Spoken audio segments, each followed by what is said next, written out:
c'est désormais la ville de Bouaflé en Côte d'Ivoire qui est sous les eaux avec plusieurs habitations inondées, des voies coupées et plusieurs quartiers inaccessibles.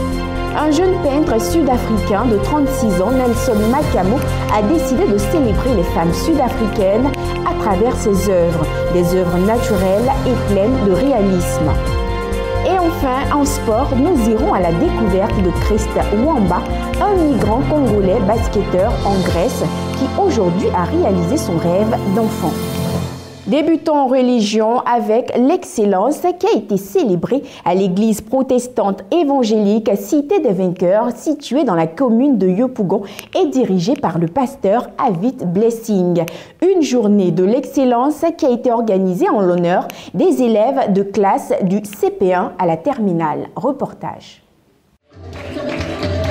L'église protestante évangélique Cité des Vainqueurs était en fête. En effet, elle célèbre les meilleurs élèves de la classe du CP1 jusqu'en terminale. Étaient présents à cette cérémonie des leaders d'autres églises sœurs, des directeurs d'entreprises et d'établissements, des professeurs, les amis et parents d'élèves. Devant ces invités, les enfants ont montré leur savoir-faire.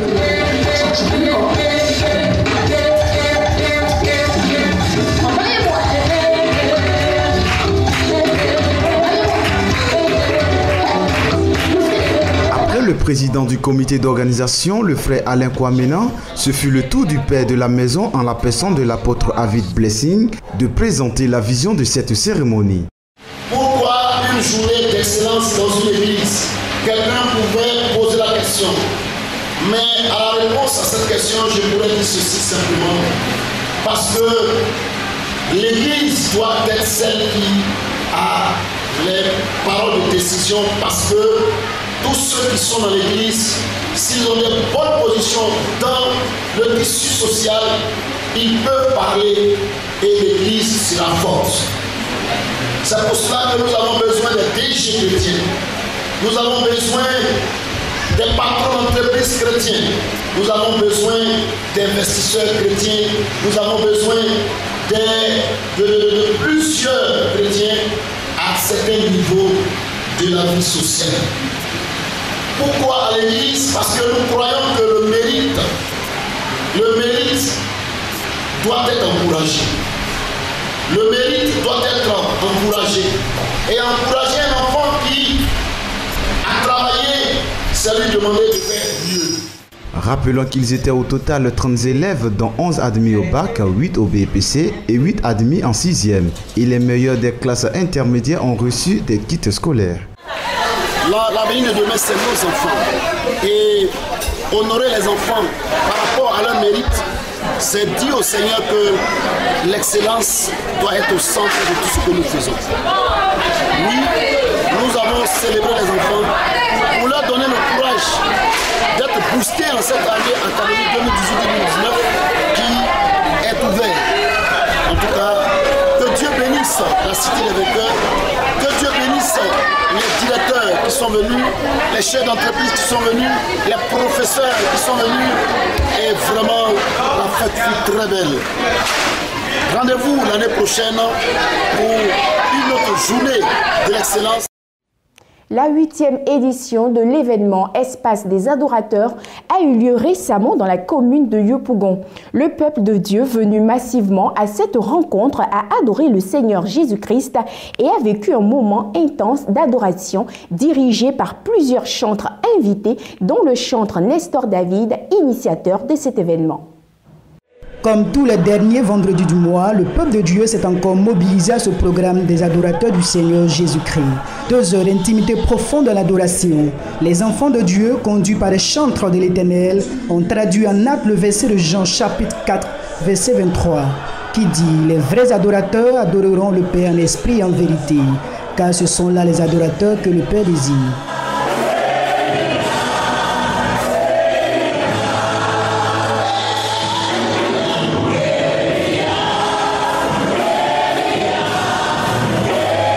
Au fur des mois, cette plateforme est devenue plus qu'une tradition pour le peuple de Dieu qui y afflue pour se ressourcer et glorifier l'Éternel.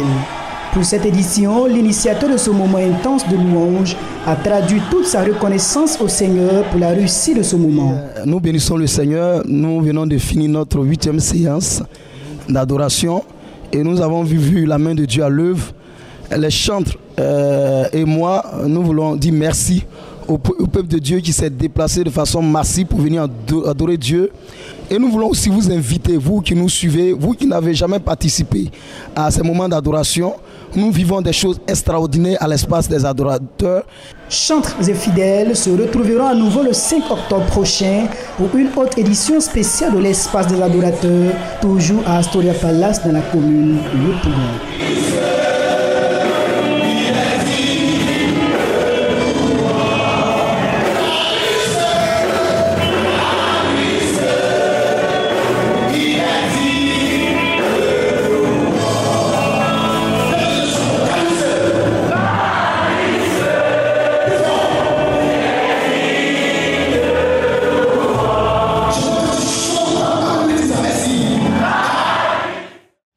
De plus en plus, les Ivoiriens sont confrontés à une pénurie de petites monnaies. Il est quasiment impossible d'effectuer un achat ou même d'emprunter un véhicule dans le transport en commun sans avoir des jetons sur soi. Où sont donc passées nos petites pièces? Notre équipe de reportage est allée sur le terrain pour prendre le pouls de la situation. Bruit assourdissant de klaxons, sommation aux usagers, montée avec la monnaie. Voilà le décor tout planté. Nous sommes à la gare des Warren à la Riviera Bonoumin, dans la commune de Cocody, district d'Abidjan. Dans les marchés, les boulangeries, pharmacies et autres partout à Abidjan, les pièces de monnaie ne courent plus les rues. Ce ne sont pas chauffeurs et usagers qui chaque jour se renvoient la balle qui dirait le contraire. Une seule question trottine, où est passée la petite monnaie? Aujourd'hui, les gens, effectivement, ils ont la monnaie. Ils ont la monnaie, ils peuvent vendre les monnaies dans les supermarchés.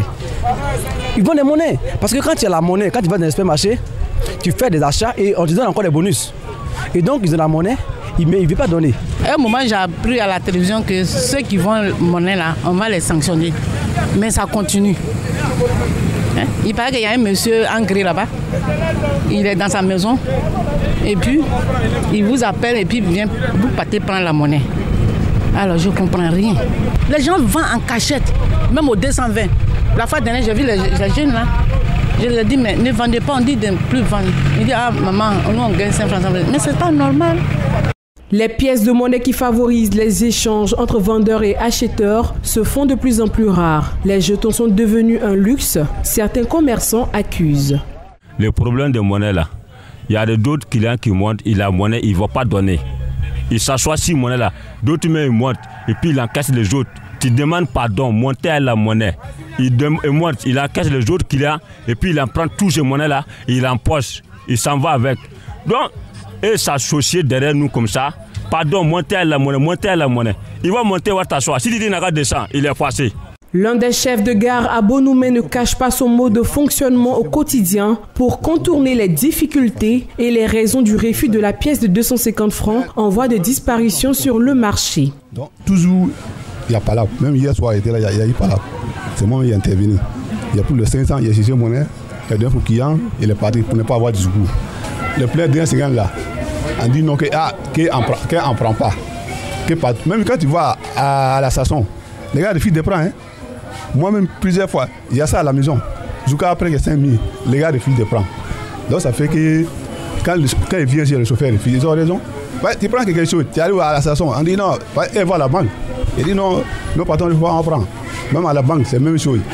Même si tu rentres dans Orange, moi je dépose en déficit. Donc voilà pourquoi nous aussi en déficit. Selon des interlocuteurs rencontrés dans le cadre de ce reportage, l'absence de la pièce de 250 francs est ailleurs. La dernière pièce de 250 sortie, vraiment, ça date de très longtemps. Donc du coup, on a l'impression que la pièce de 250 est venue vraiment très bizarre, très fatiguée.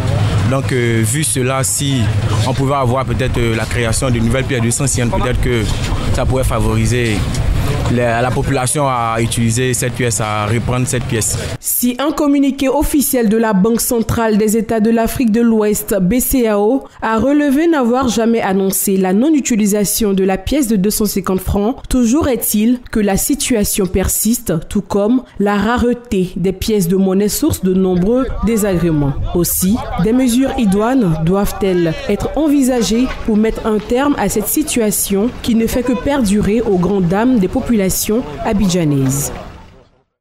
Retour à l'intérieur du pays, plus précisément dans la région du Nord-Est, pour parler de formation. Dans cette région, elles sont nombreuses celles qui ont abandonné les études pour diverses raisons.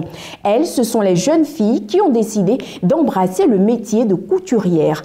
Quelles sont les motivations qui sous-tendent ce choix? Y gagnent-elles leur vie? Notre équipe de reportage vous donne des détails. La couture me plaît, c'est pourquoi j'ai décidé de le faire.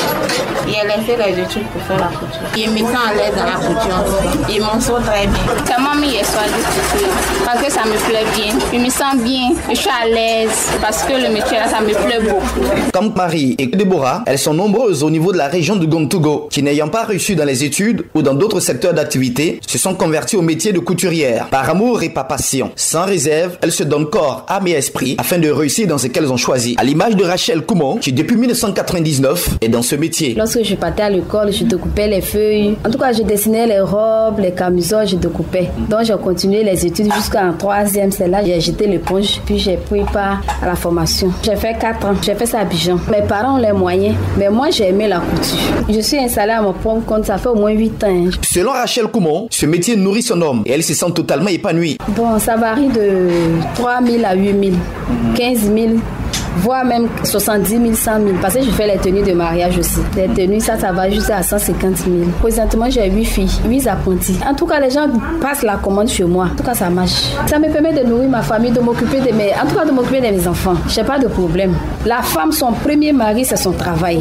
Une femme, quand tu travailles, il n'y a rien de tel. Même quand tu es marié, tu es avec ton mari, tu peux l'épauler. Mais quand tu fais rien, c'est pas facile. Les couturières ne sont pas respectées. Certains pensent qu'elles ont échoué à l'école et dans bien d'autres secteurs d'activité qu'elles ont voulu se réfugier dans le métier de la couture. Dans le jargon ivoirien, on les appelle les sérissés. Pour les encourager et les stimuler à toujours mieux faire ce qu'elles ont choisi, l'association des tailleurs et couturiers de Bondoukou, ATCB, aidée en cela par l'honorable Sonon Jean-François, député de Kwasi-Date-Kroboya, accompagné par son frère, l'honorable Hussein Ouattara, député de Sandégué, ont décidé de les honorer à travers la journée de valorisation de la jeune fille et de la femme couturière du Gontogo, qui a drainé du monde. Personnalités politiques, administratives, autorités coutumières et religieuses sont venues célébrer ces braves dames qui nous permettent au quotidien de nous habiller, d'être chic et tendance. Nous pouvons aider nos parents, nos maris en étant couturiers. C'est pourquoi à travers cette cérémonie, il me soit permis d'encourager toutes mes sœurs à prendre le travail au sérieux et inviter celles qui sont à la maison à s'inscrire pour la formation qualifiante. Monsieur Zeyi Adamo est le président de l'association des tailleurs et couturiers de Bondoukou et du Gontogo, a donné les objectifs visés et à atteindre à travers la tenue d'une telle journée pour valoriser les femmes et jeunes filles couturières de la région. Notre objectif est d'encourager la gente féminine à mieux s'intéresser à la formation qualifiante, particulièrement la couture. Oui, la couture nourrit son homme. Qui, parmi nous, n'a pas fait recours à une belle tenue en se rendant ici? Nous luttons contre le chômage. Au cours de cette cérémonie, ce sont 9 machines à coudre que le député de Kwasi-Date-Kroboya, l'honorable Sonon Jean-François, a offert à l'association des tailleurs et couturiers de Bondoukou et du Gontogo TCB. En Côte d'Ivoire et en général en Afrique, lorsqu'on parle de couture, on pense que c'est, comme on le dit, sérissé. Ceux qui n'ont pas réussi à l'école, c'est eux qui doivent venir faire la couture. Dire et encourager nos sœurs qui sont dans la couture pour dire c'est un métier valorisant. Elles doivent être fières de faire ce métier. Choisir un métier, c'est faire le choix de l'avenir et le pari du futur. S'insérer dans le tissu économique et social de notre pays, c'est la volonté qui anime toutes ces femmes et jeunes filles couturières du Gontogo qui, en choisissant ce métier, ont décidé de tourner le dos à la facilité, à l'humiliation, à gagner leur vie honnêtement, rien que par le travail de la couture. Espérons qu'elles seront imitées par bien d'autres de leurs sœurs. Dire non et faire blocage aux grossesses en milieu scolaire, au mariage précoce, ainsi qu'au phénomène de jeunes filles domestiques originaires du Gontogo qui n'honorent pas la région.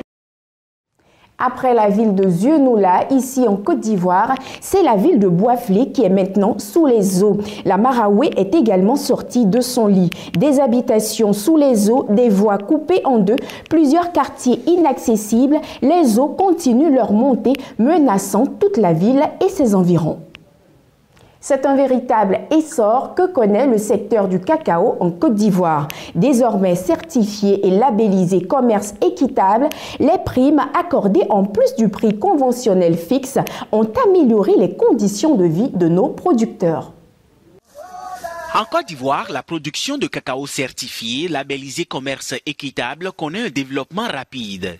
Dans la région d'Azopé, à 100 km à l'est d'Abidjan, les primes accordées en plus du prix conventionnel fixé aux producteurs de cacao équitable ont permis d'améliorer les conditions sociales des populations. Depuis que nous sommes inscrits dans le commerce équitable, on a pris les bonnes pratiques agricoles et aujourd'hui, non seulement la production, ma production qui était de 300 kg par hectare dans l'année est montée à 1 tonne à l'hectare. Voilà. Et donc moi personnellement, ça a changé ma vie. Pour obtenir le label, la production doit respecter des normes environnementales, assurer un revenu décent aux agriculteurs et interdire tout travail des enfants. Le commerce équitable qui insiste sur la traçabilité et la qualité du produit est très apprécié des consommateurs européens et américains qui sont prêts à payer plus cher la tablette de chocolat certifiée. En 2004, une seule organisation ivoirienne bénéficiait du précieux label. Aujourd'hui, près de 200 coopératives rassemblant plus de 120 000 producteurs sont certifiées. Et les volumes de cacao vendus aux conditions du commerce équitable sont passés de 25 tonnes en 2004 à plus de 150 000 tonnes en 2017. L'orbre représente 10% du PIB ivoirien, 40% des recettes d'exportation, ainsi que des revenus directs et indirects pour près de 5 millions de personnes sur les 23 millions d'Ivoiriens. Ailleurs sur le continent africain, après le naufrage du ferry, une cérémonie a été organisée en Tanzanie en hommage aux 224 morts. Le gouvernement a annoncé l'arrestation de toutes les personnes impliquées dans la conduite et la supervision de ce ferry.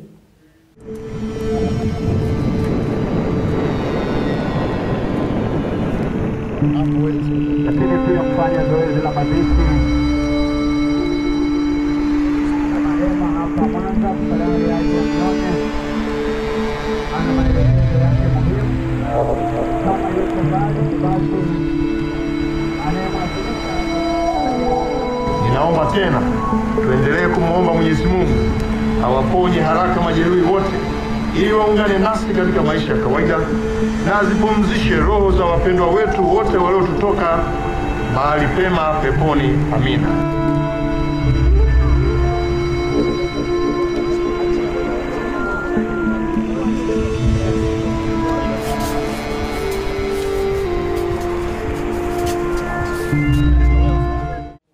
En Afrique du Sud, le principal parti d'opposition, l'Alliance démocratique en abrégé DA, a débuté sa campagne pour les prochaines élections générales de 2019. Ce week-end, c'était dans la capitale, Johannesburg. Moussé Maïman promet de raviver le rêve né lors de la chute de l'apartheid il y a un quart de siècle. Le leader de l'Alliance démocratique s'est ainsi exprimé devant de milliers de partisans habillés aux couleurs du parti ce samedi, à l'occasion du lancement de la campagne pour les élections générales de 2019.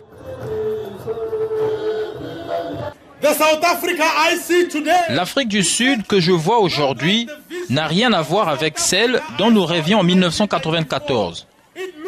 Nous sommes très loin du rêve que nous partagions et ensemble s'en éloigner. Ce qui était un rêve a rapidement tourné au cauchemar.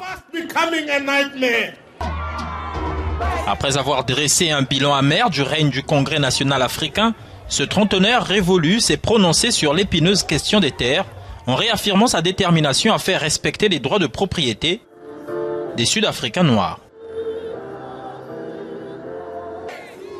Il y a une injustice dans notre pays, une injustice au cœur de la question de la terre. Au nom de l'Alliance démocratique, je m'y engage. Nous ferons en sorte que plus de Sud-Africains noirs soient capables de détenir de la terre au travers des droits de propriété sécurisés à travers toute l'Afrique du Sud. Longtemps considéré comme un parti de blancs par le pouvoir, l'Alliance démocratique a apporté un démenti à ses préjugés en 2015 en hissant Maïman, un jeune issu de Soweto, à la tête du parti. Restons en Afrique du Sud, mais cette fois pour découvrir un jeune peintre sud-africain de 36 ans dénommé Nelson Makamo qui a décidé de célébrer les femmes de son pays à travers ses œuvres, des œuvres naturelles et pleines de réalisme. Regardez. Un vibrant mélange de couleurs, des coups de pinceau nerveux et rythmés, les œuvres naturelles et pleines de réalisme de Nelson Makamo, jeune peintre sud-africain de 36 ans, ont de quoi ravir le cœur des plus grands amateurs d'art. Son dernier projet est une série de peintures audacieuses et expressives célébrant les femmes sud-africaines. Un artiste contemporain dont les portraits lui ont valu le respect d'un nombre croissant d'amateurs et de critiques d'art. Depuis sa première exposition personnelle en 2014, il s'est donné pour mission de faire résonner la voix des femmes de manière vibrante à travers ses peintures. Pendant très longtemps, j'ai voulu prendre la parole. Le moment est venu pour moi de présenter visuellement ce que je crois important pour cette génération, qu'elle réalise le rôle des femmes dans ma vie. Au-delà de l'esthétique, les peintures plongent profondément dans la féminité et ses défis sans fin. Décrire la réalité des femmes sud-africaines est au cœur de ses derniers travaux. Les femmes sont toujours représentées comme allant puiser de l'eau dans la rivière. Mais j'ai le sentiment que lui, il fait ressortir la beauté de la femme et c'est ce qui me plaît. Leur combat aussi, on se demande que traverse cette femme et qu'est-ce qui se passait dans son esprit au moment où il peignait.